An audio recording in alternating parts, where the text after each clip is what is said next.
থেকে।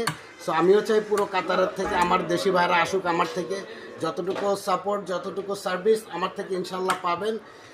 তো সবাই ভালো থাকবেন ইনশাল্লাহ। ভাইরা ওয়াটারপ্রুফ আমি এখনই চেক করা দিব, তো আপনারা চাইলেও দেখতে পারেন। আমি আপনাদের সামনে আবারও চেক করাই দিতেছি ওয়াটারপ্রুফ। আপনারা যে কোনো সময় যে কোনো মোবাইল লাগলে আমাকে ইনশাল্লাহ আমার বায়োতে ডিসপ্লেতে নাম্বার দেওয়া আছে, আপনারা চাইলেই আসতে পারেন। এই যে দেখেন ভাই, মোবাইল আমার আলহামদুলিল্লাহ এখন পুরো পারফেক্ট। তো আমি দিয়ে দিলাম পানিতে, মোবাইল কিন্তু অলরেডি চলতেছে। আমি আবারও দিয়ে দিলাম পানিতে ভাইয়া। তো এখন জাকির ভাইয়ের একটা এই অবস্থাতে ছবি তুলবো, দেখেন পুরো আলহামদুলিল্লাহ। আপনারা আসেন, চেক করে ফোন নিয়ে যাবেন।